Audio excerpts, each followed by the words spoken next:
This is a great honor for every fan of the Dallas Cowboys. I'm honored to be in the NFL.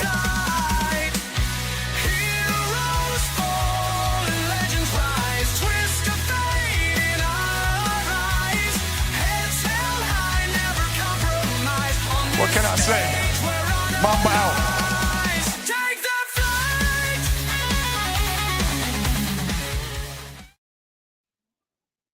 All right, while it's happening, welcome to the afternoon show presented by ESEN.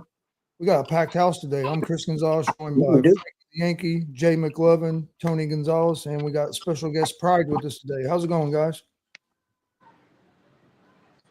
Man, it's good to hear from Pride again, man. I didn't know he was still alive. I didn't know. I went on It's been a while. I went on a sabbatical. You know what I mean? You can call me Kyrie Irving because you know, I'm just gonna leave and then, you know, claim it's for my mental health. You know what I mean?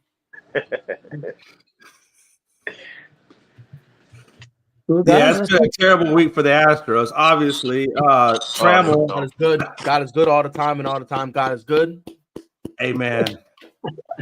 No, I didn't realize that Trammell, because I didn't get to watch the game because they had blacked out. But Trammell, I guess that first inning against the last game of Detroit, crashes through the fence, and now he's in concussion protocol. I didn't realize he crashed through the fence in that first inning, but yeah, that was nuts. I told you that, Jay. I said a Houston Astros player. I didn't know his name at the time because, you know, I don't care about your players. But I said that. I said, oh, wow, now a Houston player down getting carted off. I thought it was funny. I thought it was part of the show. But it is what it is. It's a good day for me here. You know, it's interesting.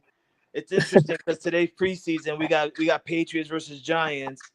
And then today, starting a 4-game series, we got Yankees versus Boston Red Sox. So it's kind of a weird day for me. I'm going to be flipping channels saying F Boston Red Sox, and then the next one I'm saying F New York Giants. It's going to be interesting. Everybody around my neighborhood is going to be like, what the hell is wrong with this guy? Well, I'm sure they do that anyway.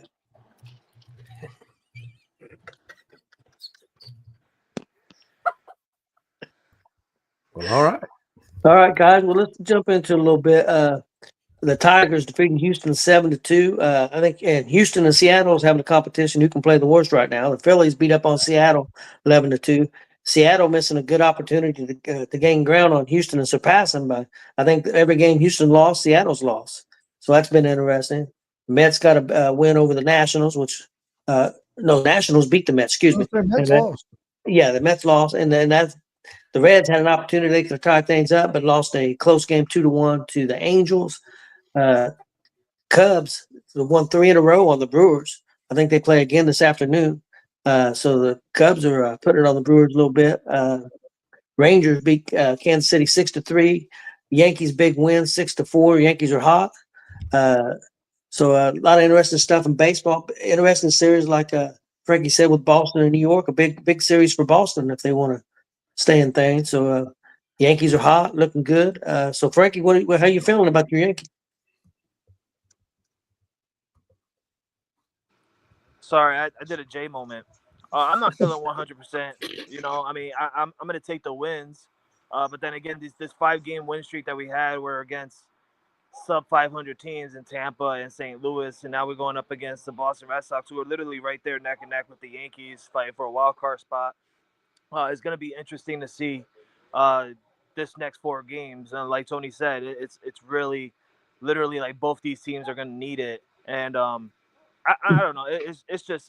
This is what baseball feels like, right? It's when you're in the edge of your seat every game because you need a win, or you're just going to sit back upset because you lost a game where you know you should have won. So it's going to be an interesting 4-game series against Boston. I'm just excited to have the Astros back on the bottom of the Yankees after Jay talking all that trash the last 2 months. And now he's just sitting there quiet because Scooble, took him to school. Actually, that's not really factual. That's how I know you didn't watch the game, because actually it was 0-0 when Scuba came out in the 7th. You really didn't get that one run until you went into extra innings, but nice try. I mean, did he not take you to school, though? He kept you on 0. I mean, you can make the same case for Hunter Brown, though, but you wouldn't say that because your hate would prevent you from saying that. It's okay. It's all good. I appreciate it. That's because everybody's watching don't care about Hunter Brown or the Astros. Pride, how you feeling about your Boston team? So I'm about to start on my slander. I'm gonna try to be professional as I can. That being said, fuck the state of New York. All right. I just want to come in with that heater. All right. I will say though, Boston has kind of surprised me. I didn't think we would be in the thick of a wild card spot. I'm gonna be full transparency. I thought I'm not gonna say we were gonna be trash, but I thought we were gonna be a mid team. I thought we were gonna be like 500 was the apex of what we were gonna be. And Frankie, you and I, we did not like Houston. We got Alex Bregman. All of a sudden, Houston's not that bad. I would have cheated too. Like, honestly, I'm not mad at them anymore. You feel me? So, like, I got some conflicting feelings going on right now. You know what I mean? Because obviously, I'm Garrett Crochet. I mean, Garrett Crochet, best pitcher in all of baseball. Like, honestly, you can argue with your mama. I'm sipping the delusional juice. I love the guy. Like, you can keep your Otanis, your screwball, two-bowl, toaster strudel. He's a bum. Detroit's garbage. You feel me? Crochet. Like, you feel me? I'm out here almost a White Sox fan because that's where we got the kid from. So I'm like, and I'm gonna be honest now. This is low-key giving me some vibes of we got Chris Sale, and all of a sudden we won a championship. Maybe I'm reaching, maybe I'm not. Hey, maybe I'm just doing too much. I don't know. Aroldis Chapman all of a sudden looks in peak form. And at first, when we brought him, I was like, Jesus Christ, what are we doing? And like with each game, I apologize because I'm like, how dare I think this guy was washed? Even though we all know he is. This is just an anomaly here. He's washed. But if you're gonna have an anomaly here, have it with us. You know what I mean? That's all I really care about. Feel me? If you're gonna be great, just be great with us. But I'm really liking how we honestly how we really play. Duran's obviously doing Duran things. This kid, he so much as touches a ball, and this kid is gonna do whatever he can. I know people say Ella De La Cruz is like, one of the most exciting players in baseball. I think Jarren Duran is right there with him because this kid got power. He runs the bases with this aggressive intelligence where he's not just running and run. Like when you see him take off, you're like, okay, it's because he knows he could have something. Obviously we're starting to call kids up like crazy. You know what I mean? I'm liking Roman. I like, the fit he has. Whitlock, we're putting him in the middle of our bullpen and him coming in those relief innings. I like it. I really do. I don't know. Do I think we're going to win? No. Do I think we have a chance at the wild card? Yeah. Can we make some noise? Sure. But honestly, as a Red Sox fan, just us being able to be in that position that we could potentially get a wild card spot, honestly, that's all I really wanted. Because this year it was supposed to be in the dumps. It's supposed to be a garbage year where we're kind of just throwing it away, seeing how our youngsters are doing, see who we're going to call up next year, and kind of figure out what we're going to do with the pitcher rotation. And yeah, honestly, I'm loving it. You know what I mean? Even if we don't win, this is one of those rare years that even if we don't win, I'm still happy with what's happening to us, unless we get swept by New York. Talk to me in a week and a half, because if we get swept, I might start saying we need to burn down this franchise. Chris, how are you feeling about the Reds? Reds lost last night, I know, but they got a day off today, and then they go 3 games at Arizona. How you feeling? Well, first of all, I agree with Pride. I think the Red Sox are this year really like a season ahead of what people kind of expected them to be. I think that next year was the year they thought they'd be battling for a playoff spot, not this season. With the Reds, last night, it was another one of them games. We out-hit the team we played, but we couldn't get key hits to get the runs in. Had a lot of runners in scoring position and left them on base last night. Should have definitely scored more than 1 run. Pitching was good again. I mean, you can't bitch when you're pitching only gives up 2 runs the whole game. But our problem was we had 7 hits last night, got 1 run. And we last few games we've been doing a lot better job of converting our hits into runs where we wasn't able to do that last night. Kind of sucks because we got that win. It would have evened us up with the Mets for that last wild card spot. But with the Mets losing, we stayed where we were at. We won another series. That's like a couple series in a row. So if we can go into Arizona, get a win, hopefully at least win that series. It'd be nice to get the sweep because then we go to the Dodgers for a 3-game series after that. But the main thing, if we keep winning the series, we're going to be where we want to be at the end, and we'll be in the wild card. We just got to keep winning the series. Yeah, I agree. Jay, how you feeling about the Astros? Man, you guys just can't hit the ball, or at least can't score runs. So how you feeling, and what's your hopes to get things turned around? Yeah. I mean, like I said before, I feel like the Astros are in like this transitional thing where for one, Christian Walker, we brought him in. He hasn't really performed like we thought he would. So there's that. We've had a couple other like Trammels and Hummels and spot guys here and there playing for us because we just haven't had a lot of our guys healthy. We just got Eric Getty back, and we just got Javier back. Obviously, coming off those Tommy Johns, not Eric Getty. Eric Getty just had general soreness, but he's been out for about 2 months. Long story short, we have some guys come back from injury. They're still, I guess, getting back into shape. So it's been a little challenging. Obviously, Alvarez are expected back, I think, by the 26th, I've heard. I think same thing with Myers. Blanco, I don't think he's coming back anytime soon. And Garcia is supposed to be back, I think, within the next 2 weeks. He's been doing a little rehab work down at AAA, so hopefully he'll make it back soon. But right now, you're right, man. Our hitting has just been terrible. And that's really what's been killing us is just our hitting.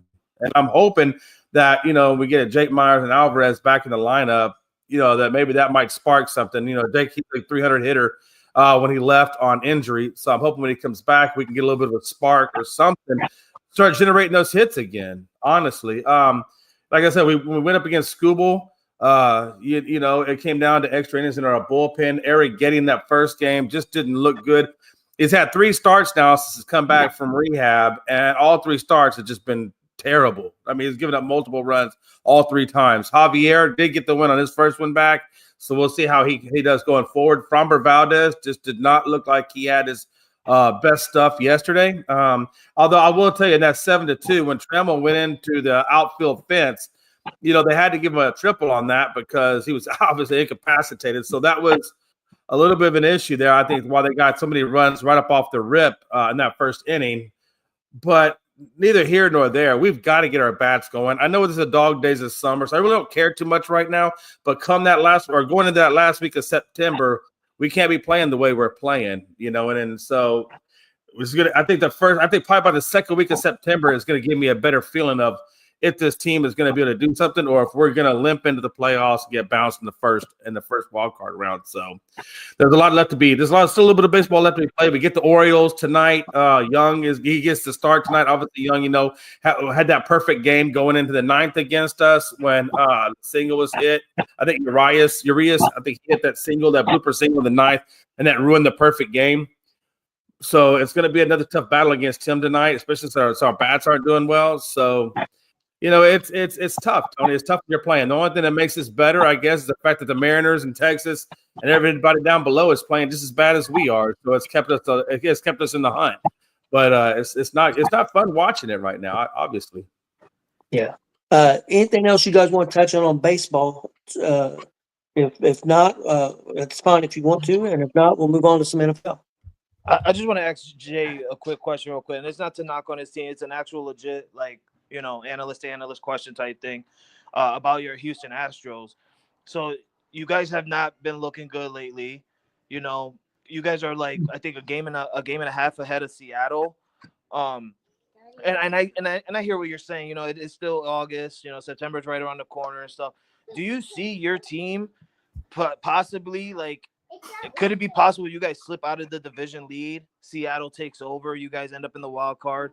Or can it possibly be that you guys, somehow, some way slip out of the wild card? Because there is teams like Boston, Seattle's coming up, Texas has been winning, Cleveland has been winning. So, I mean, is it possible that now you guys, if you guys can slip out of the playoffs. I mean, yeah. I mean, is it possible? Hell, anything's possible. So to say it's not impossible would be an unintelligent answer. So yeah, absolutely, it's possible. Again, you know, I'm hoping that when we get these key additions back, you know, towards the end of August, going into September, that they can right the ship. But yeah, I mean, if you don't hemorrhage the bleeding, yeah, everything's possible, right? So yeah, certainly possible. Yeah, Kansas City's coming too. They actually passed Cleveland, so the Royals are starting to play real good also. So yeah, you know, we talked about teams peaking too soon. Houston peaked in June, and they've had a hard time getting it back to where they were. And if they don't pick it up, they could find themselves out of the playoffs. It's very possible. Yeah, and you know, again, you know, when you the thing about it, Houston is, you just don't know what this team really is because, like I said, they still have five starters still on the injured list, and then obviously Hader, he's down, he's done for the regular season. At best, I think we get Hader back in by the time playoffs roll around, if we're lucky. The fact that they're even mentioning him coming back by the playoffs tells me that it was probably a grade 1 and not like a grade 3 or 4. So the fact that it's a grade 1, that gives me hope that he can make it back by the playoffs. But again, you got to be careful with him because you don't want to ruin him for next year either, depending on, you don't want to go from a grade 1 to anything worse. So they really have to be careful with how they proceed with Hader. But yeah, when you got guys coming back from injury who've been on injured for a long period of time, and then you get new guys coming in. I mean, obviously when Bregman left, I think Pride will tell you, how good Bregman is playing right now with Boston. That was a big hit to our lineup when Bregman left. And then when you get Tucker who left, that's another big part of our lineup. And by the way, the fact that Tucker has been with a broken or fractured hand for 2 months and the Cubs didn't know about it. They talk about Houston's medical staff. What the hell is going on over there in Chicago that you got a guy out there for 2 months and you don't know he's got a fractured hand? What are you doing? I mean, let's be fair. Chicago is the standards for them are lower than the floor.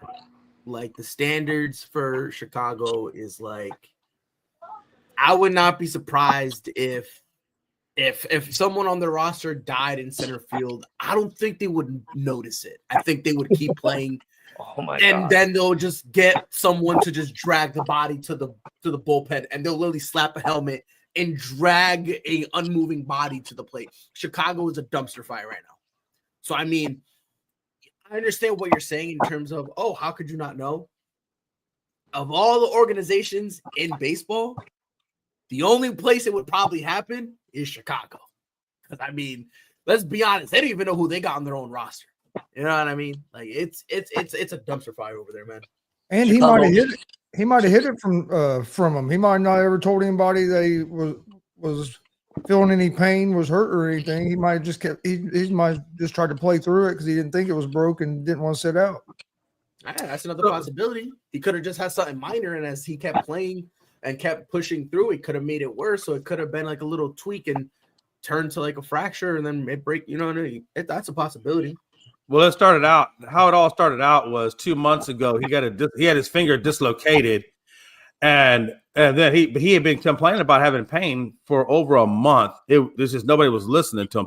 I don't understand. You get a dislocated finger. How are they not, taking an X-ray of your entire hand to make sure nothing else is jacked up? When you got a guy that you traded all these players for, and he's your number one guy, how are you not doing your due diligence? I mean, I'm sorry. There's a certain level of care that needs to be exercised, whether you know it or not. If you know you had a dislocated finger, I'm X-raying the whole hand to make sure that it's just a finger and not other underlying issues, especially when I got a guy who's worth over hundreds of millions of dollars to my franchise. You better damn well believe I'm going to be X-raying the whole hand to make sure there's no other outlying issues. And by the way, Houston, you're not exempt from this either. The fact that you didn't know that Alvarez had a fractured hand for as long as you did, you're in the same damn boat as Chicago's in. You should be doing better care for your athletes than what you're doing.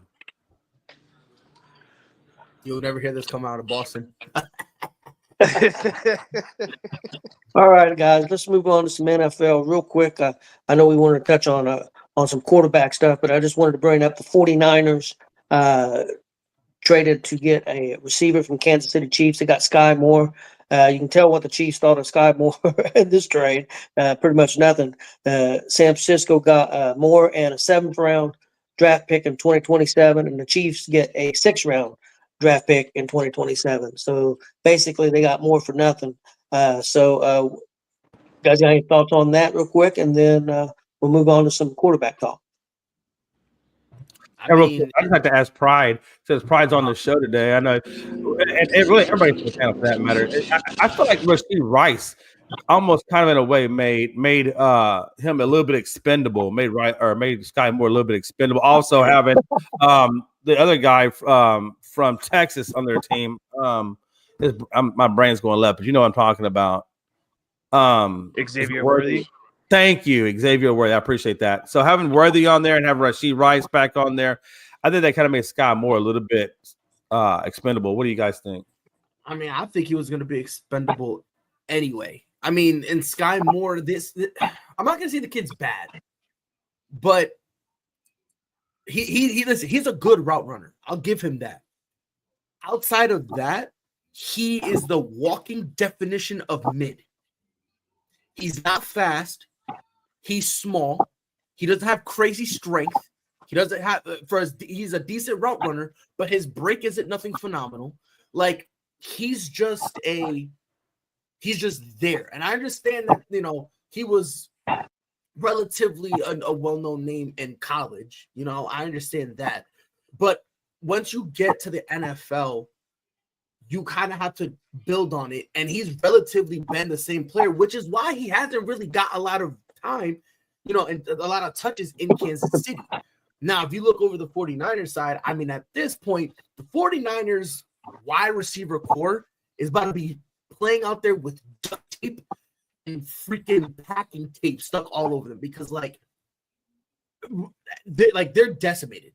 So they had no choice but to make something of a move. This is the best move they could have made at this point in time. But, I mean, to me, this is one of those moves. I know some people have been looking at it like it's kind of crazy, but to me, this doesn't really do anything for me in the slightest. It's still, you're still getting a mid guy who Sky Moore is probably fighting for that last wide receiver spot.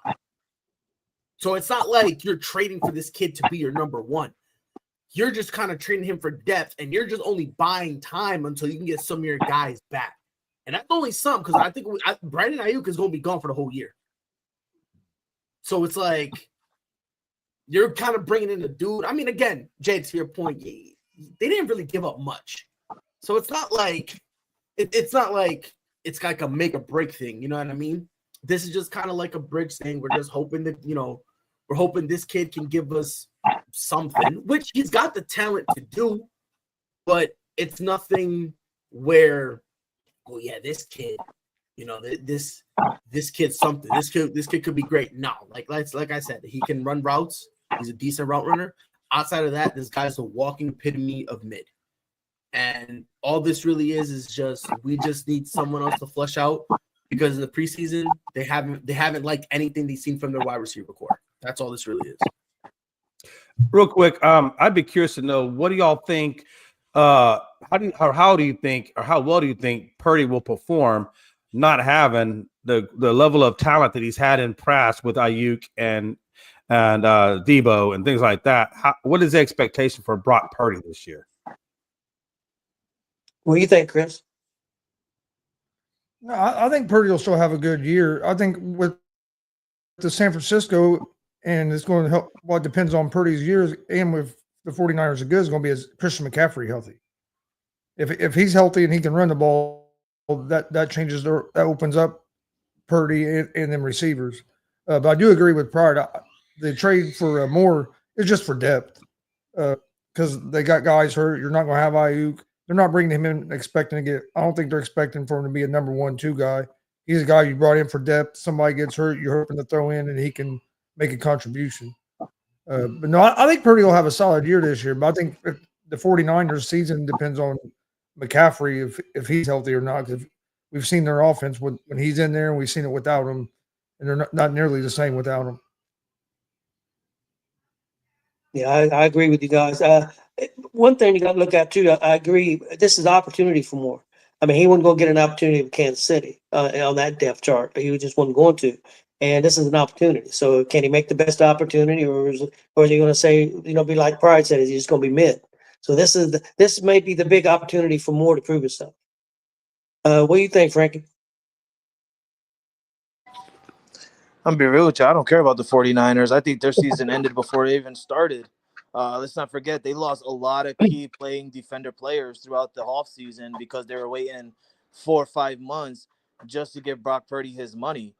I get that, what you guys are saying is Sky Moore going there for depth because, they don't have wide receiver and stuff. But it's not the offense to me that I'm worried about. It's the defensive side of the ball that's worried me because of how much talent they lost on the defensive side of the ball. And I do get that they got, Robert Saleh back as their defensive coordinator, but that's not going to change anything if you don't have the players and the depth in defense to help you stop the offense from scoring or at least getting first downs or anything like that. So it's cool, Sky Moore getting traded and having the opportunity to do what he's got to do. But like I said, defensively, 49ers aren't going to do nothing. We got a special guest, ladies and gentlemen, because our boy Pride is here. None other than, and we were just talking about his team, the Chicago Cubs. I had a feeling. All right. Oh, he's at the Chicago Cubs game at Wrigley Field. Hey, Pride. Franchise. What's up, Daddy? It's crazy that you lost Devers, Mookie, and everybody else, huh? Oh, my God. Here we go. Here we go. Honestly, the Devers one doesn't really bother me too much. I'm still crying over Mookie Betts, not going to lie. I still have nightmares for Mookie Betts. And then he leaves. How do you do that? And then wait, like, what a bop. like Pride is talking and you leave. He did a drive-by. He's hating a drive-by. What a time to be alive. Oh, man. Well, guys. Real quick, if you don't mind. I had one because I did want to just one thing with Pride real quick. He was talking about he was talking about Cleveland and Shador and his placement on the depth chart. I'm sorry, was that what you were going to talk about real quick? Yeah, I was getting ready to move to the quarterback stuff. Yeah. Oh, I thought you were getting ready to go out of NFL. Well, go ahead. I apologize. No, you're fine. You're fine. Yeah, we're NFL. Yeah, let's talk about Shador, and then also let's talk a little bit about the coach quarterback situation because Pride brought it up and before we got on the air. So Pride, I'll let you go first. What are you thinking about Shador and Cleveland and their depth chart? It's weird. So first of all, I understand. I get why you pick up Joe Flacco, but I think it's stupidity at its finest. And I'm gonna kind of go the same thing when it comes to the Colts, but you are not a playoff caliber team. You're gonna be a sub 500 team, if that. Yes, like I'm talking about like if Bozos go like, yeah, we're like, you know what I mean? Like, let's say they're like what 3 games under 500. That's probably the best thing they can hope for. The best, right? Like a 7 and 9 is probably the cap of what they could probably do, and that's me being generous. You might as well go with your young guys and give them an opportunity to see who you're gonna keep long term. Because you're not gonna keep Dylan Gabriel and Shador Sanders long term. You're not gonna keep both of them. You're not. So you're gonna have to kind of have a conversation with yourself and be like, all right, look, let's roll out who we like better. And if you look at their depth chart, they like Dylan Gabriel better. I don't know what drug you're smoking, but if you like that kid better, okay, cool, go get drug tested and then go get your head examined because you're a moron. With all due disrespect. But if you like that kid, roll him out. And then if he can't handle it, throw a Shador. I don't understand why these garbage teams are rolling out a veteran quarterback thinking he's going to get us wins. Okay, first of all, this is not prime Joe Flacco. This is senior citizen, great grandpa, false teeth, cane walking, handicap placard Joe Flacco. This is not the Ravens Joe Flacco. This is a tenured, old, I'm not going to call him senile because mentally he's still there, but this is a minivan driving Joe Flacco. And the mere fact that the Cleveland organization think this guy's going to buy us a game. For example, let's say he wins you one game. You're not winning the division. You're not even able to come close. You're not making the playoffs. So what's the point of rolling an established quarterback out there? They're going to say, oh, yeah, for money. Well, if you're ticket sales, that's why you just paid Myles Garrett up a donk zillion dollars. Joe Flacco's not your money guy. Myles Garrett is. So to me, it doesn't make any sense. I would have rolled out one of the young guys and see what we got. Well, can I say this, Pride, real quick? Go ahead. It's kind of like what we did last year as New England Patriots. We had drafted Drake May, and we didn't start him till like week 4. And to start the season, we started Jacoby Brissett. I see Cleveland kind of doing the same route. They know that they're not going to win the division. They know they're not going to make the playoffs. I think it's more of the fact that they want the veteran to start so that way the two rookies can learn a little bit more a couple of weeks, because you don't want to throw those rookies in right away. I mean, look what we did with Mac Jones, right? We threw him in right away, and then look what happened in his career. Yeah, so he wasn't bad. We just didn't give him help. Exactly. That is true. That is true, 100%. Because he did take us to the playoffs his rookie year. But I think yeah, and a Pro Bowl. That's right. But I do think that that's what the route they're going is they have Joe Flacco, knowing that Deshaun Watson is not going to be there this year. They want to go the veteran route just to, secure probably a couple wins maybe, or at least have the rookies learn under Joe Flacco. And then you got Kenny Pickett, who is truly the real Super Bowl winning quarterback of the Eagles last year. And I'm going to keep saying that because he was the last quarterback in the Super Bowl to take that snap. I'll say that all day, every day. I don't care. No. I don't care. He was the last quarterback in that field. He got the win. He secured the win for the Eagles. So they got a Super Bowl quarterback in Kenny Pickett to back him up, which I do think for the Eagles. Which I do think they are. And we said this a couple weeks ago. I don't know if Gonzo was the one that agreed with me or it was Tony, but I do think that Kenny Pickett is going to be on the trade market by the trade deadline, because I said that there's going to be a team out there that's going to lose their starting quarterback and they're going to need someone. And who better than to get, a Super Bowl winning quarterback like Kenny Pickett? Yeah. Okay. And then that's where, Gabriel, I feel like Gabriel's going to be a practice squad QB. Honestly, that's my thought. And then Shedeur will get his time in the NFL this year at some point when they take Joe Flacco out. But it resembles to me just like what the Patriots did last year. And, okay, so I get what you're saying with the Patriots, but the difference is we drafted Drake May, and we knew Drake May was going to eventually take over. Yeah. Like, we drafted him, and we knew, you're next up, kid. Let's buy you a couple weeks so you can get more acclimated to us and what we do in our offense, and then we go from there. The problem with Cleveland, you got two kids like that. You got two. It's one thing if you only had one kid, if you drafted, Dillon Gabriel, who's going to be a bust and irrelevant, and people are going to forget that he even participated. You say he's a practice guy, dude, I give it 3 years and he's going to be selling real estate. Okay. This bum isn't going to be around. Right. But regardless, if you only had him, this would make more sense, because now it's like, okay, you look at him as your guy. He's a young cat. You're going to go ahead, let Joe Flacco run the offense a little bit, let Dillon Gabriel get accustomed, and then you can slide him in. The problem though, you got two. And with you having two, it's gonna be this awkward thing where, all right, who's really gonna be playing? Because this preseason, Shedeur's been out playing Dillon Gabriel, and Shedeur's not even getting first team reps. Let that sink in one time. In the game, he's performing better, and in practice, they're relegating him to practice squad guys and people they're about to cut in a week or two. And he's outperforming Dillon Gabriel.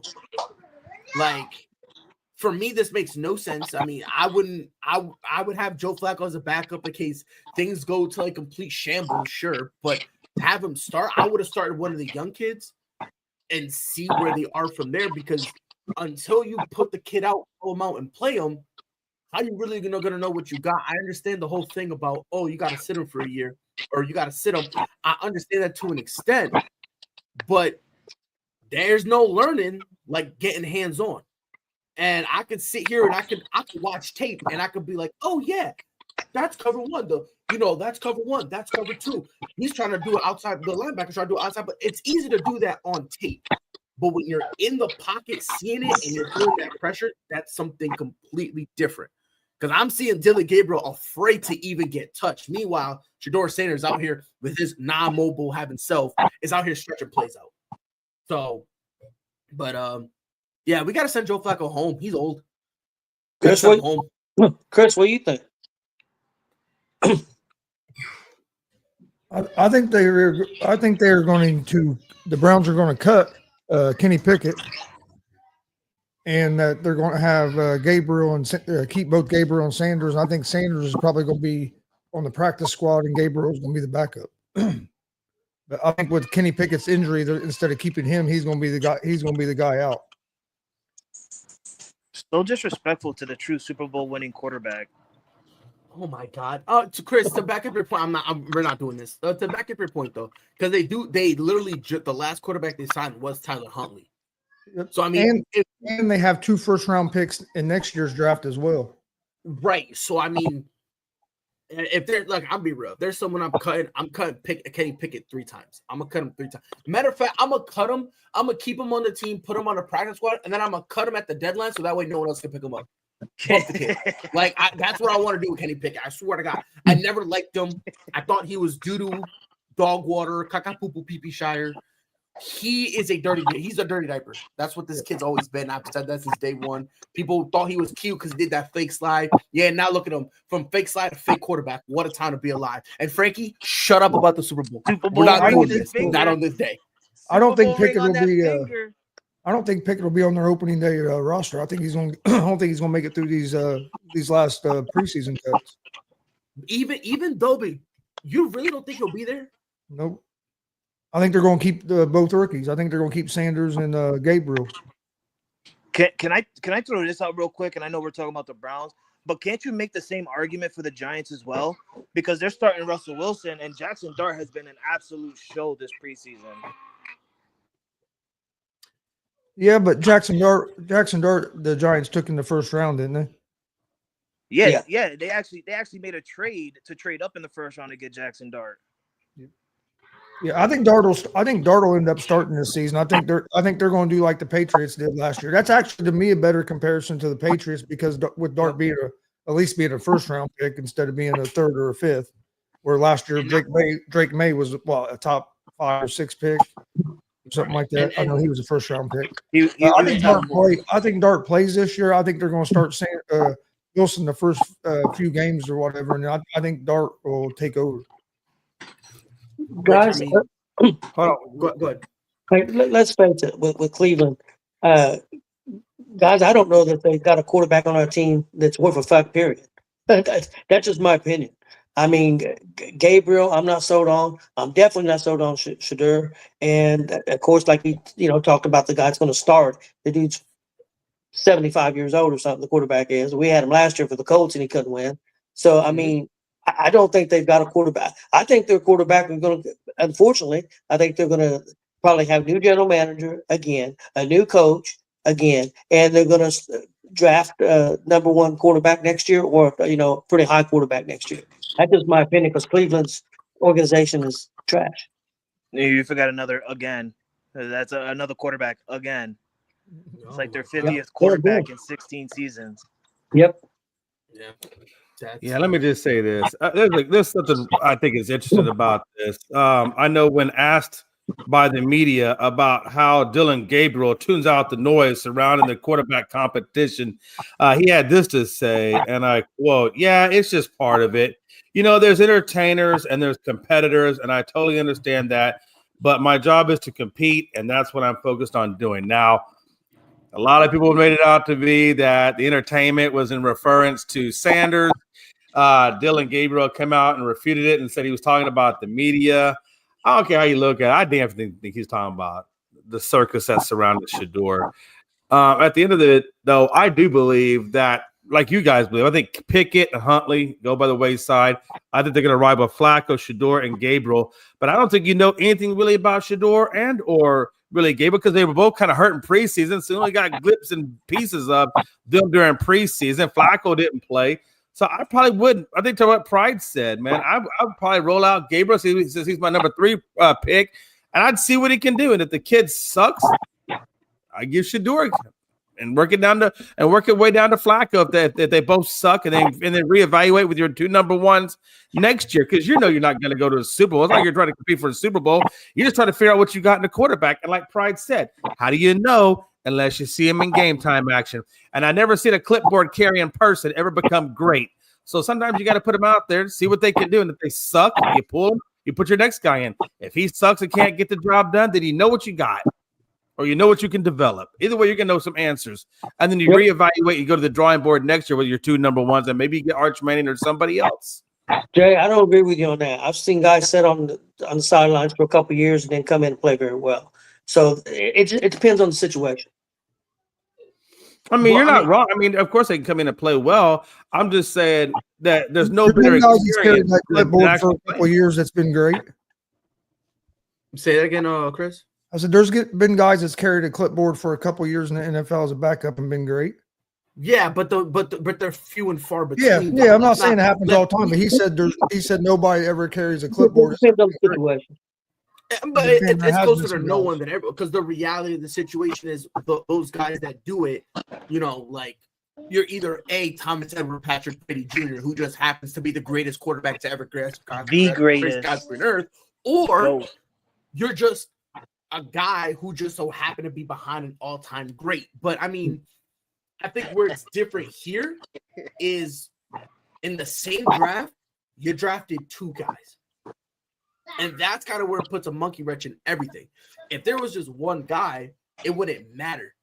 Because again, kind of like how you brought up the Giants, even though you got Russell Wilson, who's going to be the starter, and you still got Jameis Winston there, everyone knows we're only here until they think Jackson Dart is ready. And when Jackson Dart is ready, they're going to hand him the reins. Everyone already has that understanding, but that's just because they drafted this one kid and they've made it known. Cleveland doesn't know what they're doing.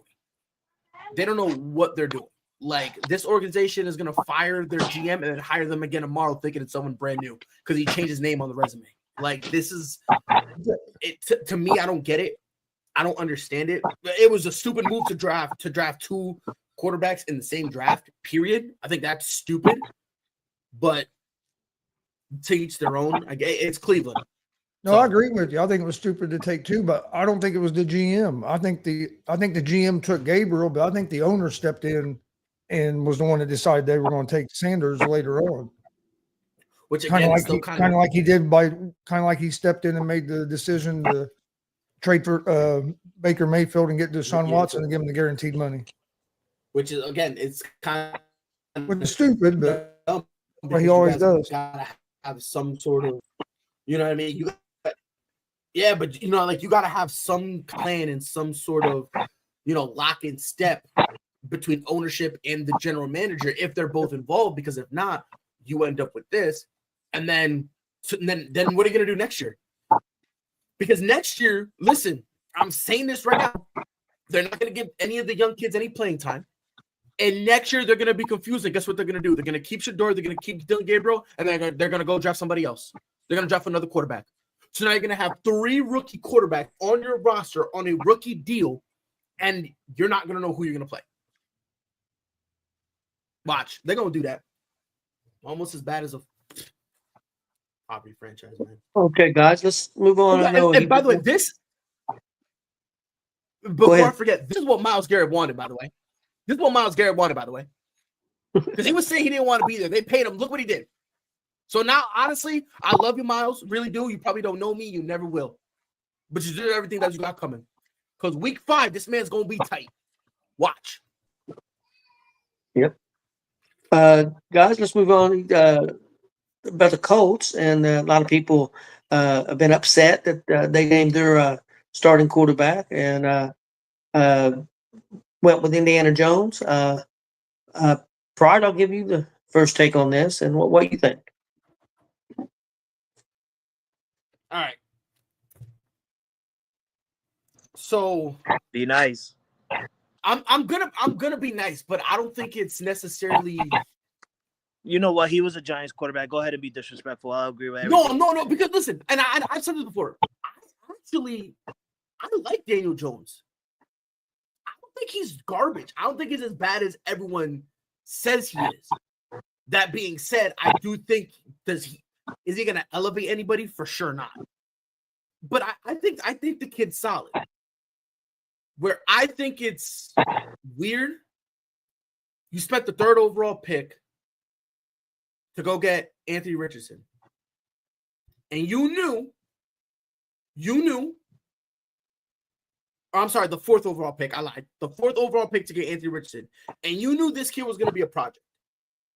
You knew that for the entirety of his rookie deal, you were going to need to work with the kid.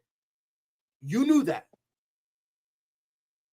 Where I get lost is if you know that when you draft this kid, you're going to have to spend quality time with him, a long time, his entire rookie contract, and you're giving up before the kid can legally rent a car. We need to stop acting as if he has not shown. He's shown something where to give up this early is lunacy. The only knock you can put on the kid is injuries. That's really it. And before anyone goes, oh, well, in that preseason, he did miss that one blitz. You know who else missed a blitz that looked very similar? Thomas Edward Patrick Brady Jr. And the one that gets replayed from the high heavens. Where Tom Brady is looking left and he's just chilling in the pocket. He's looking. And that same blitz is what lit Brady up. He didn't see it. Are we going to call him dumb? Tom didn't see it. Are we going to say that he couldn't read the defense? Tom couldn't see it. Are we going to say that he was too unathletic to move, even though he really was unathletic? No. It was a good play. I don't understand why people are looking at that one play and pretending as if, oh, man, woof, this is bad. Meanwhile, this kid's been ducking and diving from linebackers since he came in. Let's ignore that, right? Like, people literally called him a young Lamar Jackson because of some of the plays he can do and how he can extend plays. People that said that are morons because he ain't got the heart of Lamar Jackson. And I can tell you real easy, Lamar Jackson never tapped out. That's the whole problem with Anthony Richardson. They can say he's young and all this stuff, but the bottom line is he tapped out, and that's a bad look. That's a bad look. The optics are bad. Listen, He tapped out because he was tired. He tapped out because he was a pussy. Because he was a pussy. That's too. No, I disagree with that. I disagree. See, I would be with you if he tapped out and refused to get back in. He came back the next play. How do you tap out? This is the NFL. By tapping out. That's horrible. I'm sorry. I have no heart, and you're supposed to be the leader of the team. No heart. They ran him. What was it, like 5-6 times straight? I don't care. You don't tap out. Come on. We seen Alvin Kamara tap out. We saw Zeke tap out. We've seen great Adrian Peterson has tapped out. You give me an all-time great running back that ran the ball 6-7 times, they've tapped out. Lamar Jackson is tapped out. His rookie year he did. I'm not saying you're wrong. I didn't see that. I'm not saying you're wrong though, because that's quite possible. The reason why no one brought up the Lamar one was because everyone understood. Well, look, if you're running the ball 6 times in a row with the kid, and it's not like it's a snap and he's trying to pass and he takes off. No, it's designed runs. Yeah, the kid's gonna get exhausted. So I'm not really mad. Yeah, he tapped out. I understand that. Is it a bad look optic-wise? Yes, and I agree with you there. Optic-wise, it's a bad look because what he could have done was probably called a timeout, or maybe he could have just done an audible and say, "Yo, listen, man, I need a minute. We're gonna take a run up the gut." You feel me? I'm a turn. Yo, JT, look, man, this is where you make your money. I need you to run up the gut because I'm about to pass out. Should he have done that? Yes, no debate. But let's be honest here. To fry the kid because he did that for one play, I don't think that's entirely fair. Because again, it was for one play. Oh my God, who's that stallion? Look at Campbell. Oh my days, that man. No, I'm sorry. I saw beauty and I kind of got a little distracted. But for me, this is a kid, and mind you, he only did it one time. It's not like he's done it forever. They addressed it with him, and he goes, "Oh, all right, cool, my bad." Hasn't done it since.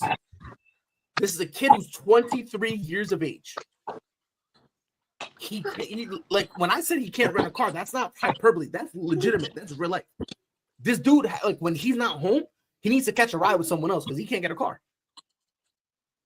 And to give up on him this early, to me, is weird. You got 2 more years left on his contract. These are the years you need to spend working on the kid. And now this is where you need to start giving him goals. All right, look here, kid. Your injury history has been a problem. We got 17 games. I want you to be able to play in 14 of them. Let's start with that. Now, when you're in the pocket, we want to work on you getting your completion percentage up. Don't take that Carson Wentz stuff out of you because he always wants that home run ball. Don't do that. Let's work on working the checkdowns. Let's work on staying low. Let's work on utilizing, not going deep all the time. Let's utilize these short routes. Every time we got, Jonathan Taylor running a quick little hitch route, let's utilize that. These 2 years that's what you need to do with the kid. Because last thing you want, and this will be my last point, I'm gonna hand it off to you. Last thing you want, because in 2027, that's when the team option comes into effect. Last thing you want is for you to be heading into your team option, not knowing what you got with the kid, then being forced to pick it up because you don't know what else to do. And then the next year in 2028, when he's an unrestricted free agent, he goes, "Yo, remember what y'all did to me? Kiki," and he dips out on you. And because you didn't really properly plan, all of a sudden you're now beat and you're stuck at square one. So me personally, I would have rode the kid out for at least 2 more years. So at least now you got 4 years of, okay, the first 2 years were spotty. But look at these last 2. We gave him goals. He went out and he either completed them or he didn't. He either reached or he failed. And then now you're able to kind of go from there. Because listen, no one's getting Daniel Jones. You can extend him for like another 4 years on a cheap deal. Yeah. If you really want to keep him on the team. But me personally, I wouldn't have given up on him too early. You see how Pride just said the first 2 years he could be trash, and then the next 2 years he could be something golden. I'm pretty sure Daniel Jones did the same thing with the New York Giants.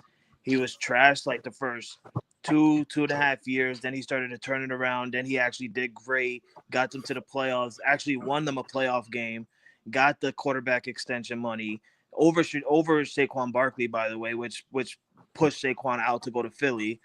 And then he was trash again. And then what happened? The Giants just ended up saying, "The hell with it. We'll just take on that money and we'll just cut you, bro. Like you're not it." I feel like what Anthony Richardson did for the Colts last year, which was tapping out and saying, "I can't do this no more. Like I'm tired." That was right there was the mark right there that said, "Okay, we're just gonna start Daniel Jones this year over Anthony Richardson." Because if I'm not mistaken, Tony and Chris, Anthony Richardson played week 1 in the first quarter and got hurt. In preseason? Am I right? Yeah, dislocated finger. Yeah, and then he had to go out, and he tried saying that he wants to come back in and play, but obviously they didn't want to put him back out there. And I'm pretty sure because he did that, they were like, "All right, well, we're not going to do this for a second year in a row." And I'm pretty sure that was right there again another reason why they said we're going to go with Daniel Jones. I don't think Daniel Jones makes it even better. I understand you guys, you're a Colts fan, and I hate the fact that you guys call him Indiana Jones because that's a disrespect to Harrison Ford.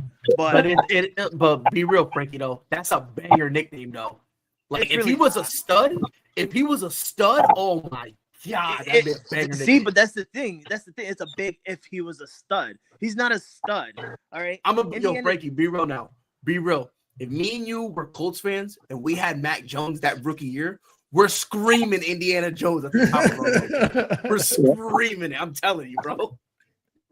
I'm not even gonna go there because honestly, I don't understand why we didn't come up with that nickname when we got him as well. So like, I get it, but mac and cheese was better anyway. You already know, baby. So my issue with the whole Anthony Richardson thing is I feel like You know, the best ability is availability, and the one thing that's hurt him, his ability to stay healthy. How does he develop? How does he get better when the guy spends more time on the injury list than he does anything else? I think that's really one of the biggest things. And I'm sorry, but a lot of times, a lot of careers go by the wayside just because no matter how good or how much potential was in a guy, he just never could stay healthy. So there, you know, at some point, you kind of give up on the guy. And I think that's kind of where Anthony Richardson is. He's had so many injuries. He never has been able to get momentum to really develop into what he could be. And I kind of agree with where Pride is, saying, like, I think you should give him an extension. Hopefully, you get his conditioning on point. Figure out how you get this guy or keep this guy healthy, number one. And then number two, yeah, you really have to put time and energy into him, and you really have to develop him. Like, for example, if he all this time he's been on the injured list, I don't know what he's doing in this time there. Is he in the film room? Is he watching tape? Are they going over things with him? Are they developing his mental and football IQ while his physical abilities can't develop? Are you developing him and developing him up here? I don't know what they're doing. But it seems like the worst thing that hurts Anthony Richardson is just his ability to stay on the field to actually develop into something. And that's really the one thing that could take him out ultimately if he's not able to overcome these injuries. And I get that. That's why I'm saying these last 2 years, you need to start giving him goals and you need to start giving him objectives. Like, look, the biggest problem you have is, hey, you'll have a good game or two, then all of a sudden you're on for 3. So let's work on that. We got 17 games. Give us 14. Let's work on that. You know what I mean? Like, stop running like a bat out of hell every play. We're going to start going down on that. And again, that also comes down to him being able to get that completion percentage up and working the checkdowns. Because now if you're doing that, now he's not doing these crazy plays that ultimately ends up getting him knocked out the game and even longer. So yeah. I understand one of the biggest black marks is him tapping out. Like I said, was that a good look? No, it is what it is. And listen, I'm going to be real, man. That was my quarterback. Maybe me and Frankie are singing a different tune and we frying them.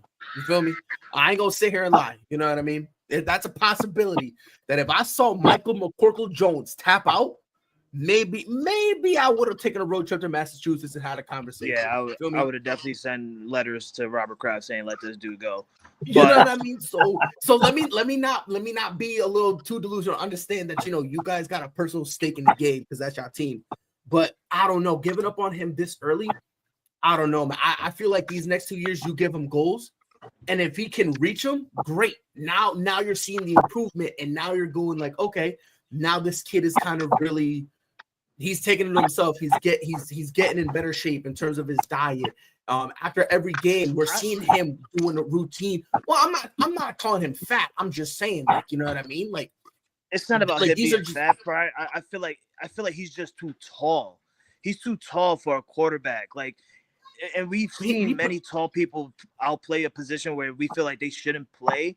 And going back to Jay with his injury, right? Even Gonzo and Tony know this. They needed a quarterback during that draft time, and the only available quarterback at that moment, I think they had him at like 8 or 7, was Anthony Richardson. And even before that, in college at the Florida Gators, he was also injured as well in there. He was an injured prime person in Florida Gators. So like the Colts were stuck on getting Anthony Richardson. They weren't going to get a quarterback in free agency because there was none available. There was none available in the draft because all the top prospects went within the first 5 to 6 picks, and Anthony Richardson was left on their lap. So I feel like, just to me, just the height of him, like he's over 6 foot tall. You shouldn't be a quarterback, bro. You should be like you should play a different position. And in football and NFL, we've seen many times, especially me and you, Pride, because we're Patriot fans, and Bill Belichick, we've seen him do it many times, where a person get drafted as one, and then the NFL they get switched to a different. Julian Edelman, for example, he was a quarterback in college, came into the NFL, was a punt returner, and then worked his way into a wide receiver, becoming one of the best. I'm not necessarily the best, but I'm just saying like one of the best Patriot wide receivers. I'll say that. One of the most important Patriot wide receivers. Let's do it. I love me some Julian Edelman, but you know. Hey Chris, let's get your take on this. For me, I really don't like the tapping out when it happened. Yeah, I was disappointed, but like now that wasn't the main thing with me. Main thing with me is the reports and stuff you hear out of the building about being late to meetings, not being the leader, stuff like that. That's the stuff that's more worrisome to me is if you have to, this is the 3rd season in a row you've been telling this guy, hey, you need to do this, and he's still showing up late, still not doing this stuff. That's the stuff that worries me more. But I think the whole problem is what Frankie said. The whole problem was he got way overdrafted. He should have never been a fourth pick in the draft. And when you get drafted that high, you're expected to play and succeed right away. And he's a guy that's a project that needs time to, like you guys are saying, to develop. Yep. But when a team takes you that high, they don't want to keep giving you that time. What it comes down to me, what I think happened is with Jim Irsay passing away, the GM and the head coach know with the daughters taking over new ownership, they're going to want to make their mark. That if they don't have a better season this year, they're gone.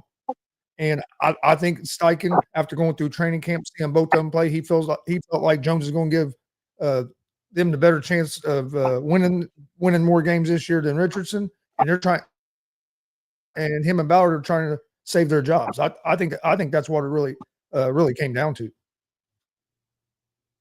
Yeah, I think you're right.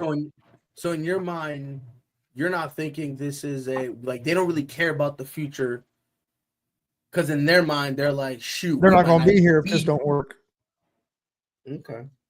I mean, well, I get that, because again, like in terms of who's going to win you more games right now, I think Daniel Jones will spot you another game or two. I think if Jim Irsay was still alive, Anthony Richardson probably is the starter this year. Okay. I think Jim Irsay passing away changed a lot, because it has a lot of people in that building on eggshells, because they know with the girls taking over, there's going to be changes, and they're not going to mess around as much as Jim did. Especially them trying to make like a good first impression in terms of like, yeah, we understand, old man Irsay is gone, but that don't mean we're going to be a poverty franchise. Like, we're still trying to be good. Another thing that helped Daniel Jones is what Sam Darnold did last year. I mean, Darnold came in and he hadn't had success, and all of a sudden he had success moving to another team. The Colts were probably hoping, hey, man, we'll put Daniel Jones in there. Maybe we'll get lucky, and this dude can perform and have a great season, and we can make the playoffs. So may not. So let me ask you guys a question right quick. And this Jay, Frank, y'all can chime in, but this is mostly for the Colts fans here. Let's say that happens. Let's say Daniel Jones kind of replicates what Sam Darnold did, where this year he has a phenomenal year. He goes, he balls out of his mind. So Anthony Richardson, next year, so not this year, but next year, it'll be the final year before his club, before the team option. If Daniel Jones goes crazy, plays out of his mind, are you willing for Daniel Jones to be I don't want to say long term, because it's like you're only really going to have him for a couple years before you have to go back to the draft. But would you rather stick with Daniel Jones for like the next 3 years and just cut Anthony Richardson, or like, do you think he even can do that? Like, no. Damn, Frank already say no. Wow. No, I'm not keeping Daniel Jones. I'm not keeping Anthony Richardson. If I'm the Colts, I will start all over again and look for a quarterback in the draft. I'm not keeping Jones. Listen, we've seen Daniel Jones do that, right? And I said it earlier. He had a season where he played out, he balled out, he ended up getting the money from the Giants. He took them to the playoffs. He won a playoff game against the Vikings, and then he got that paid contract over Saquon Barkley. And what happened at the end? It bit him in the ass. He ended up being trash again. He got cut before even week 5. He got cut. I think he got cut in week 3, if I'm not mistaken. And then Saquon ended up going out and winning a Super Bowl with the Eagles. So I mean, you can ball out all you want with the Indianapolis Colts, and then I'm not gonna turn Gonzo and Tony. I'm not gonna upset you guys or anything like that. That's good on you guys because it's your team. But at the end of the day, you guys should also know, like, you've witnessed Daniel Jones doing that before. I'm not going to guarantee that, Daniel Jones had a great season, so he's going to do it again for us for the next 3 years. No, I'm not going to guarantee that. No, I'm not going to, just because you had a great year, bro, I'm not going to give you a contract where you're going to be our long-term, or not a long-term, but like for the next 3 years or 4 years or something like that. No, I wouldn't do it. If I'm the Colts, then maybe I would do it for 1 more year, just because I'm going to get rid of Richardson and I'm going to pick up a quarterback in the draft, or try to pick up a quarterback in the draft, and maybe, have Daniel Jones play a couple more games for you the following year, and then have that rookie end up, taking over or something. But if I'm the Colts organization, I'm looking at what he's done before and what we could see in what he's doing.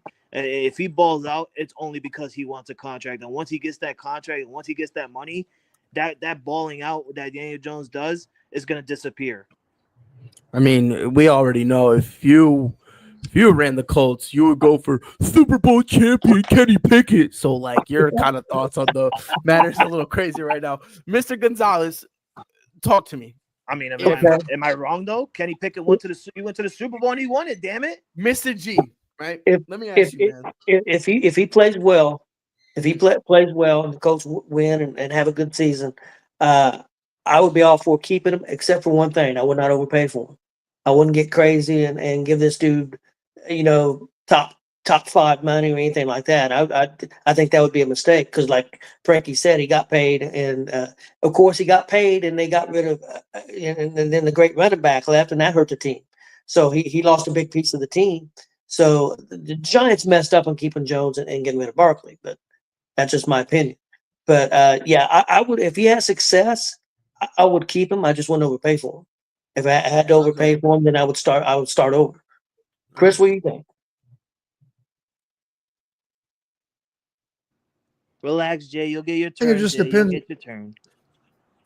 It depends on how he plays this year. But if he plays well, because I think I think the Colts are going to have a good season.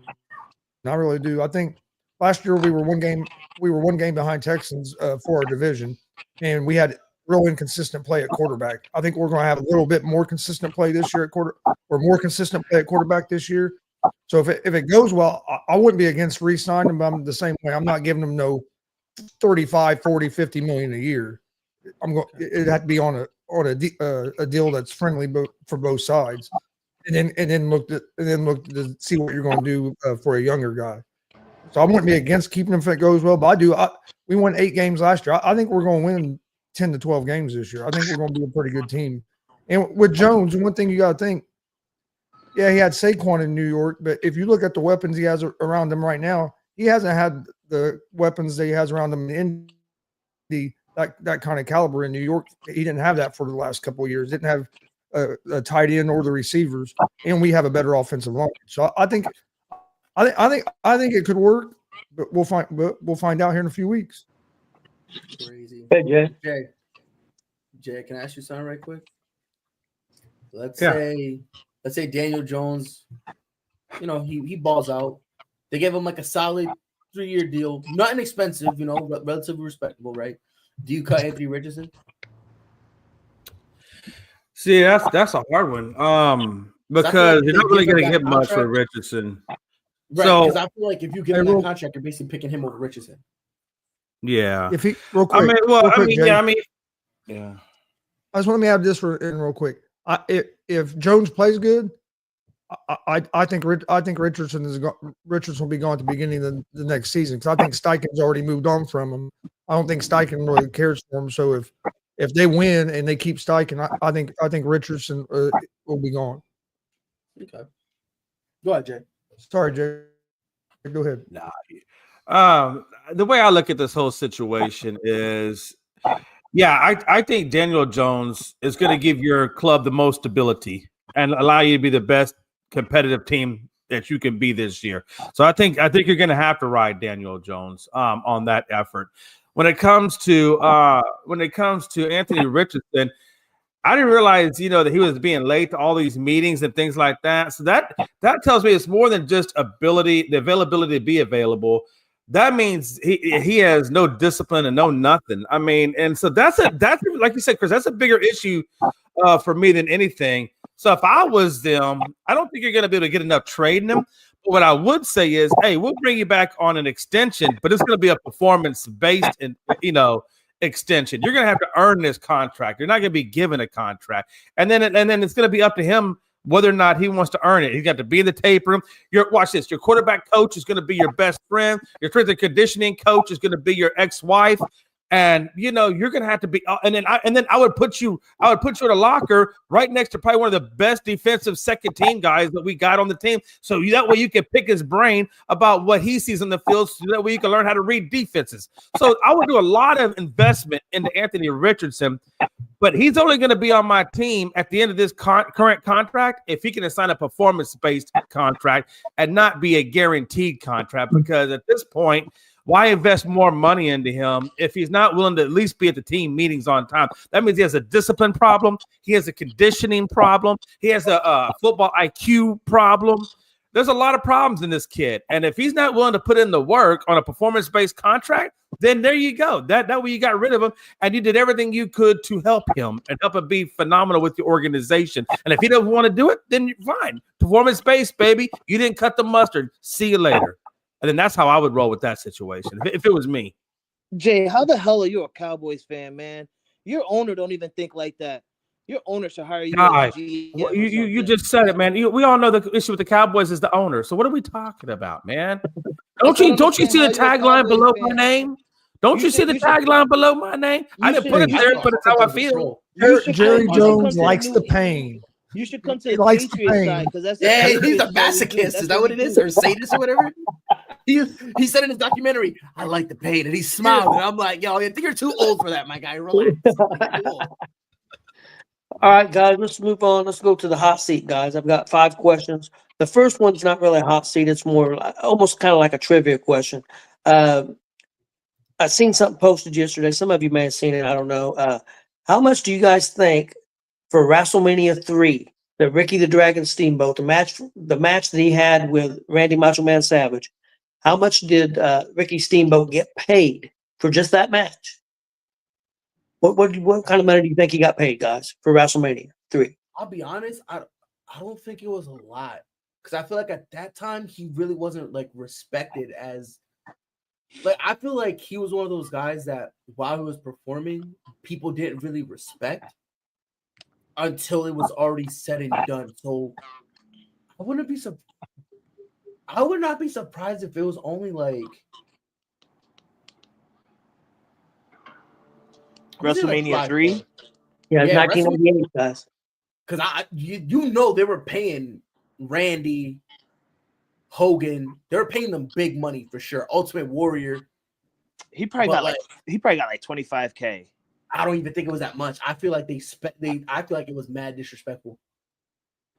Because WrestleMania 3, that was in Trump's. No, WrestleMania 3 was Detroit, the big one. Oh, right. Yeah, it was their first Hulk big one. Hogan slammed that big greasy giant. Yeah. Yep. Yeah, that one. And So a lot of people thought the match of the show was Steamboat and Savage. Yeah. I'm gonna say 5. I'm gonna say 5K. I feel like he got spit on. What do you think, Frankie? I'm gonna go up in the high. I'm gonna probably say I know I went high with 25K. I'll lower it. I'll probably bring it down to about 14K, maybe 12K. What about you, Chris? I'm gonna say audio low to you guys. I'm gonna say 10,000. What about you, Jay? You're muted, brother. Is my audio low to you guys? No, I was gonna say it was a little earlier. I think that's what Joe was referencing, but you're fine now. Chris, I think it was your turn, correct? No, it's your turn. Oh, okay. What year was WrestleMania 3 in? 1987. Yeah, for 1987. So based on probably that time frame and what their money scale probably looked like back then, in 87, I'd probably say, probably about 15 to 20. Maybe I'll say somewhere between 10 to I'll probably say somewhere between 10 to 15 grand. Okay. You guys had pretty much the same thing. His son posted the check stub. They still had the check stub. He got paid $50,000 for that match. Wow. Oh, wow. Oh, they were closer than me. Damn. And things were different back then because you got paid for the gate and the shows. You didn't there was no guaranteed money. Yep. You got like a little base salary, which wasn't a lot of money. And then the more dates you worked and the bigger houses were and who you was on the card is how you got paid. So he got paid $50,000. I wouldn't have thought it'd been that much, Joe. Vince is so smart. That's how you know how he's really smart. That's how he became a billionaire. Back then, like golly, back then, 50 grand was a pretty good chunk of money. Oh, it was a great chunk of money. And after taxes, they even had that. After taxes, it was 47,000 or something. Some change. That's still a good chunk of change right there. Okay, guys. That was probably a little over middle income. But yeah, you get 50,000 now. That shit, you ended up walking away with like fucking 15,000 of that. Yeah. Okay, guys. Next question: who would you rather have on your team right now, Kyle Schwarber or Kyle Riley? Let's go Jay first. Yeah, I mean, nothing wrong with Kyle Riley. I mean, the guy's having a phenomenal MVP caliber year with all the home runs he's hitting. But I'd probably take the OPS over the home runs and things like that. So I would go Schwarber. Okay. What about you, Frankie?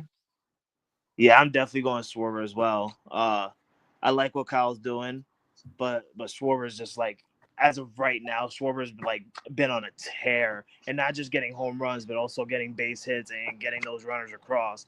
Kyle Schwarber, definitely for sure. What about you, Chris? I'm gonna go Cal Riley. I love Schwarber. But I'm gonna go Riley for one, the hitting, but also he's a catcher, so as good, and he's great behind the plate. So that's even adding another dimension to your team as well. So I'll go with Riley. I think Gonzo just likes the name Big Bumper right there. Big Dumper. Big Dumper Bumper. Okay, what about you, Fry? Honestly, I'm going with Gonzo. Just the mere fact that, and mind you, as a Bucs fan, I had Kyle Schwarber, and I was out here going mental for it. You know what I mean? So, like, it hurts me to say this, but to Chris's point, I mean, I'm getting a very quality bat in my lineup. And on top of that, on the defensive side, him behind the plate, I feel like he's giving you too much for you to let go. You can't be wrong with either or, but that defense is what puts it over the top. So I'm gonna take Kyle Riley. Yeah, it's 2-2. What you got, Tony? I think I would go with him. And the reason I'm gonna go with him because I think he's gonna be a Red next year. I'm gonna go with Kyle Schwarber. He said he's gonna be a Red next year. I think he's gonna be a Red. Did you say Schwarber? Yeah. Whatever his name is. Hell, I don't know. I mean, an A and an I. I mean, I get it, man. I mean, I know in Spanish the J sounds like an H, so I get it. G sounds like an H. The funny thing is, it's because this is a recruitment pitch. Get over here. The funny thing is, the first time he said his name, he said it actually correct. He said it right, like no problem. I said it wrong the second time. Yeah. Hey, I'm Mexican. I'm lucky to get half the shit right. Okay. I mean, I was looking at Schwarber's stats, and he's having a killer year, man. 253 batting average, 45 home runs, 109 RBIs, and a 957 OPS. That's literally like he's tied. So at home runs, he's second. RBIs, he's first, and OPS, he's third. I mean, that's a hell of a dude. That's a monster year, honestly. I understand what you mean by the catcher aspect as well. Yeah. Okay, guys. Next up, the greatest game-winning play you've ever seen. Let's go with Frankie first. Best game-winning play I've ever seen. Yep. Bro, you don't have Super Bowl 51, baby. Overtime with the handoff to my boy James White for that win, man. Overtime, baby. Super Bowl 51. You know, we call it the March 28th. You know, that's what we call it the March 28th. Atlanta fans love that day. They'll always remember that day, March 28th, where they were up 28-3. And, you know, my boy, the GOAT, Tom Brady had to come back and get that game-winning run to James White, who we also call Sweet Feet. I hope he's enjoying retirement right now. We miss you in the New England uniform, but yo, that was one of the greatest moments of my life. You never start off a Super Bowl upset, and then you just end up like, holy shit, I can't believe we just did one of the greatest things to ever be done. And the first time Super Bowl was in overtime as well. What a great moment. Okay. Pride? I think I low-key want to be biased and just pick a Patriots thing. You know, the Edelman catch in that same game kind of comes to mind, but that's the greatest catch in Super Bowl history, Pride. You see what I'm saying? But I'm gonna take my bias out, and it was crazy. The first ever Game 7 buzzer beater in playoff history when Kawhi Leonard, he was sent away to Toronto. It was supposed to be a dunce year for them. It was supposed to be a year where I'm just playing so I can get out of here. In Toronto, they're hosting Philly, and inbounds the ball to him, goes by Ben Simmons. Ben Simmons sees Joel Embiid, goes, okay, cool. Pulls up, boom, hits that game winner. The fact that it just bounced a couple times for that drama to go up. And just when something bad happens to the 76ers, I'm all for it. But just the mere fact that it was a game seven buzzer beater in a situation where Kawhi Leonard really didn't care because I'm leaving next year anyway. You put all of that and having that propel them to later on end up winning the ring. I even though it's not the championship, just because it led up to it, I'm gonna have to say Kawhi Leonard's game 7 buzzer beater against the Sixers. Okay, Jay. Yeah, mine would have been just because Philly sports guy always gives me a hard time. I have to go with Game 6 of the World Series 22. Obviously, Yordan Alvarez, go ahead, home run with men on base, 450 feet, and that's only because it hit the wall. Without that wall would have been there, he probably would have gone 500, but it had to have been that one. That's what obviously got us the Game 6 win, ultimately the World Series win. So, yeah. Chris, correct me if I'm wrong, but that's the same game where they used an illegal bat, right? Dude, this dude's out of control. This dude's out of control. I was actually going to ask him why I didn't pick a 2017 game. Okay. That's the Yeah. Where Chris go? He took him out. Okay, Chris. Mine would probably be Reggie Miller, the 8 points in the 6 seconds to beat the Knicks in that playoff game. Oh, wait, when he did that little choke thing. Yeah, So I think it was Spike Lee on the. Oh no, that wasn't the same game he done the choke thing. He done the choke thing in a different game against. When he went back and scored all those points. He scored. We were down 6 points with 7 seconds left, and he scored 8 points in less than 7 seconds to win the game for us. Hit a 3, got a steal, hit another 3, then hit 2 free throws. Oh, and he hit that 3. He got that steal right there. He hit that 3 in the corner where his back was to the camera, right? Oh yeah. I know what you're talking about. Yeah. That's what I was going to pick. I had another one too, but the other one is, and it's against my team, so it even kind of sucks. But it was Carlton Fisk, and I believe it was Game 6, Boston Red Sox and the Reds, 1975, when he hit that home run, and it's everybody, whether it's going to be fair or foul, and he's doing this, and everybody's doing that. It's against my team, but it was a pretty great moment that because everybody didn't know if it was going to stay fair or not. You guys are gonna laugh. It was against my team. My other one would be Tiger Woods sinking, what was it, like that 30-foot putt to win the Masters. God, that was just stupid. That'd be my other one. Okay, guys, in your mind, who is the greatest NFL player of all time? Tom Brady. Chris. Why is this even a thing? It's Tom Brady. If nobody says Tom Brady, you're dumb. I like Tom Brady. I do. Thomas Edward Patrick Brady. And pride's best way to say it. But I don't know, man. Look, I still love the ability of Barry. I don't care, man. The way that dude could do with the football without an offensive line was just flat out stupid. And the fact that he could have done even so much more, but he actually voluntarily gave up the accolades because he didn't want them, it's just ridiculous to me. Okay, Chris. I'm gonna say Lawrence Taylor. What the hell? You knew he was going to say Tom Brady. You knew he was going to say Tom Brady. Oh my God. Out of all people, you say a giant name, you say Lawrence Taylor? Get that out of here. Hey, I'm not saying Brady either. I think Brady is the greatest quarterback. Football is, for me, is going to be Walter Payton. Oh my God. Oh, yeah, crazy a little bit. I'm muting myself now. I can't with these Gonzalez. I can't with these Gonzalez's over there. Okay, Pride.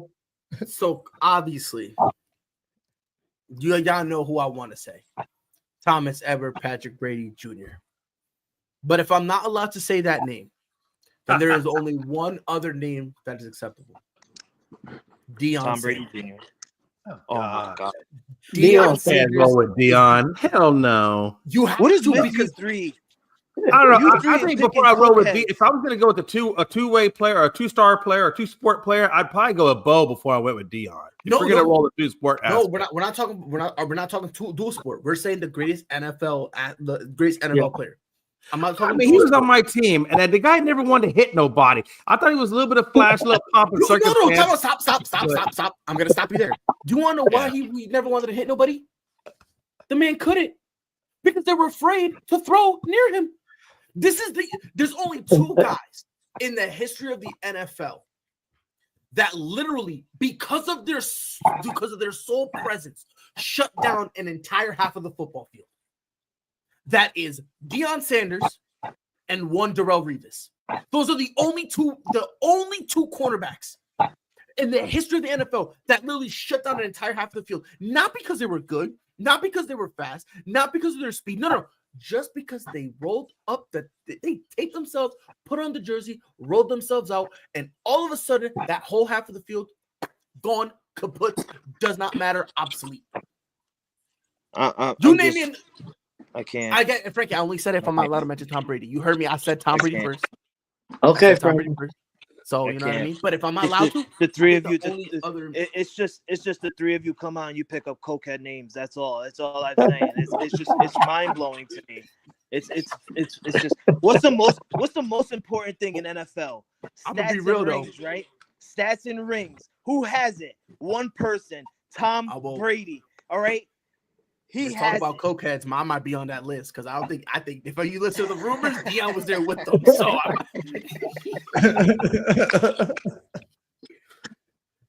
oh Lord. All right, guys.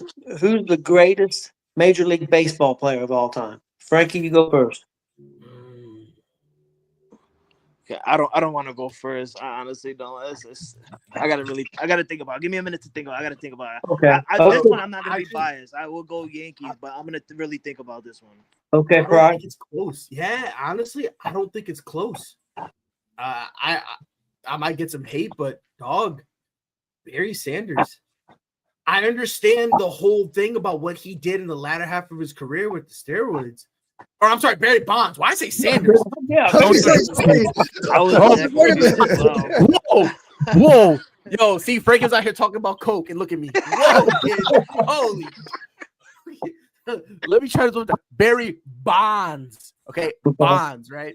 I understand what he, the second half of his tenure with the steroids, I get that. And I feel like that will be one of his things where people they're always going to look at that. They're always going to kind of blame him for that and go. But my thing is, before he even went there, what he was doing in Pittsburgh and that first year in San Francisco, because that first year in San Francisco, he was still clean. What he did to me solidifies the fact that this dude would have been the greatest had he never, ever juiced up at all. Like that's just me. I feel like, and like I'm talking about, he had MVPs. He won Rookie of the Year, multiple All-Star game selections, Silver Sluggers, and Gold Gloves. And I'm talking about this is all pre-steroid Bonds. I'm mentioning his. I think it was 7 years. Fact check me if I'm wrong. I think it was 7 years in Pittsburgh, and then the one in San Francisco that those first 8 that everyone universally agrees with that no, he was clean. All those, I'm seeing multiple MVPs. I think I'm looking at 3 MVPs. 4 Silver Sluggers, 4 Gold Gloves, 3 All-Star games plus a Rookie of the Year to boot. I mean, I understand if we want to kill him for using steroids afterwards, but me personally, I gotta say Barry is the greatest. And on top of that, as much as you do steroids, you still gotta make contact with the ball. They're literally intentionally walking him, and he's still getting home runs. Let that sink in. They're throwing it to West Bumblefuck, and the guy is still smacking it 447 dead center. Thanks. And for me, it's Barry. But I know I'm gonna catch some flack because of the whole steroid thing, and I'll take that L. But I got to throw Barry Bonds' name in there. That's a good pick. I don't have a problem with the steroids. Yeah, baseball encouraged it. Baseball encouraged it, so I don't have a problem with it. Summer love. It's a tie for me, and I'm going more old school guys. Willie Mays and Pete Rose is who I would say. That's who I would go with. Chris? Not going biased, because if I go biased, it would definitely be Pete Rose, because I think he's one of the best players. Plus, he's my favorite. But I'm going. I would agree. I would agree with Pride on Barry Bonds, because I've always, and you know this, I've always said this. He had 2, maybe 3 Hall of Fame careers, at least 2. If you look what he done in Pittsburgh, just what he done in Pittsburgh could be is Hall of Fame worthy, and just what he done in San Francisco was also Hall of Fame worthy. And hell, you could even split that up. What he done in San Francisco before we knew that he was on any performance enhancing things, and after we knew he was on performance enhancing things, he probably had 2 Hall of Fame careers there. So he had if I remember right, he's the most walk batter ever. Like nobody would pitch to him. Like, so yeah, to me, I'd put Barry Bonds up there if I didn't go with my favorite guy, Pete Rose. And I will say this, though. This is one of those conversations, even though you feel like you're biased, Pete Rose, the only reason why people are afraid to give him his love is just because that gambling thing. Yep. I mean, if he doesn't do the gambling thing, let's be honest, Pete Rose is in this conversation too. So this is one of those times that if he wanted to be biased, I wouldn't get mad at you, because honestly, he does deserve to be in the conversation. Yeah, I just didn't want to pick him because everybody knows he's my favorite player. Jay? Jay's definitely going biased. He's picking a national player. I know he is. I already know who Carlos Correa. I guarantee Carlos Correa. I guarantee I know he's That's picking. crazy. He's picking Nolan Ryan, guaranteed. Oh, for sure. Just like his buddy here. But like you know what? You know what though? Here's the thing. Here's the thing. I love Barry Bonds. I think Barry Bonds is great, and hell, even with the roids whole issue, I mean, he's still a great, phenomenal hitter, no doubt about it. Pride, I have to give you that. I also like Babe Ruth. I think any man that can come up to the plate drunk most of your life and can't focus on the damn ball, yet you can hit it out the damn ballpark 713 times. I mean, come on, there's got to be something set for alcoholics that can go to the plate drunk and knock the damn ball out of the ballpark. Could you imagine if that motherfucker was on roids and how far that shit would have gone? Anyway, Imagine that's the here nor there. I guarantee you, Babe Ruth could find the damn ball. I guarantee you that much. But that's neither here nor there. Hey, that's neither here nor there. No, look, man, look. There are specimens and there are specimens. And there are specimens who do crazy things without all the technology and performance enhancing drugs and all the shit that we do, right? And it is though. But his greatest accomplishment didn't come as an Astro. His greatest accomplishment didn't come as a Ranger. His greatest accomplishment came with the Angels. And I told you this before. Any man that can go out there and pitch 235 pitches on June 14th, 1974. He went 13 innings against Pride. Your Boston Red Sox recorded 19 strikeouts on 235 pitches, then pitched again 3 days later, 6 scoreless innings. I'm sorry. The dude was a specimen. And at some point, even Barry Bonds' record of home runs will get broken. At the rate they're hitting home runs per year now versus what they were doing then, at some point, Barry Bonds will be faded out, and somebody else will take over that crown and move forward with it. You see it right now, the way it's trending. But I guarantee you, nobody will ever hit 5,700 strikeouts. It's just not ever going to happen. And nobody could throw heat like that guy. Nobody. Even into his 40s with the Rangers, he still was getting no hitters. 7, I believe it is, into his 40s. Specimen, all around specimen. No roids, no bullshit. Straight, I'm gonna kick your fucking ass. Oh, by the way, Ventura, this is how badass I am. Yeah, go ahead and charge the mound. Put your ass in a headlock and knock you straight the hell out.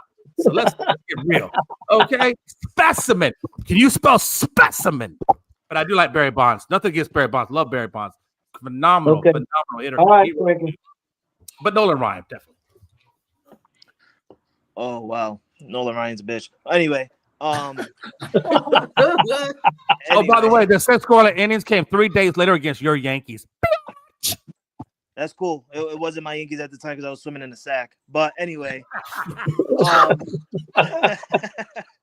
at that time it wasn't my Yankees. I was in the sack swimming around. I'm trying to find my way to an egg. But don't worry about that. I agree with you guys on Barry Bonds, but I'm gonna go a different route. I'm gonna say for me, from when I was watching baseball, I'm gonna have to say Ken Griffey Jr. I like Ken Griffey Jr. He was a really good baseball player. He's also someone that's kind of like, he resembles to me like Barry Bonds. Not they're not the same player. Obviously, they have different play styles. But for me, definitely Ken Griffey Jr. And Jay, to answer your question about Babe Ruth and being drunk, they always said when you're drunk and you see more than one thing, you always swing at the one in the middle, and that's all he did. Swing at the one in the middle.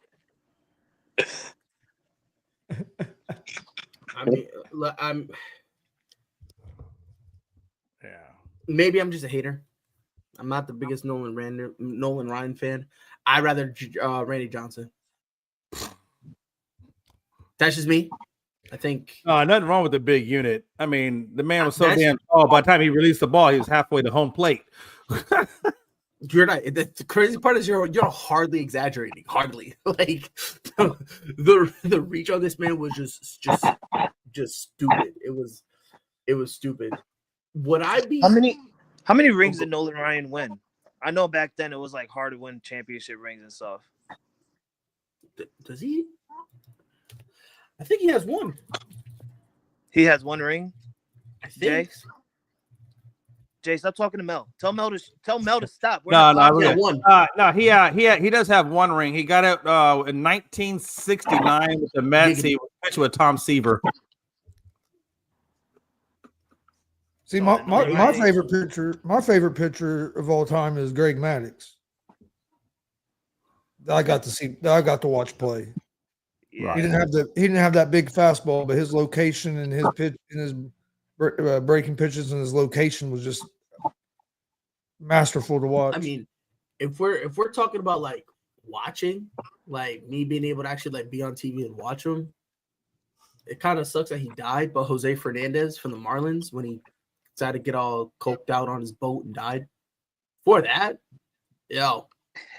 that big motherfucker had next, bro. Like he had next. Like I'm looking at this guy and I'm like, yo, this dude is something.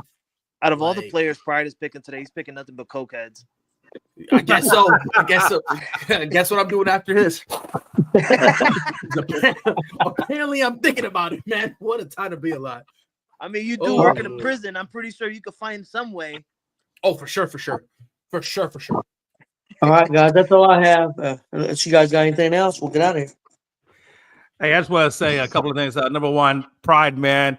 You got to come on more often than once every 5 years, man. I know they got you working hard, man, but try to get on here every now and then, man. We always love having you on this show, man. You know y'all, boy.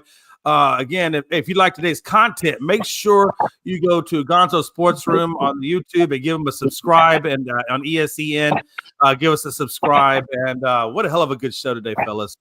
Except for you, Frank. You suck. Hey, I must resemble from your Astros then. Wow. All right. Anybody else have anything before we get out of here? Yeah, Jay, Astros suck.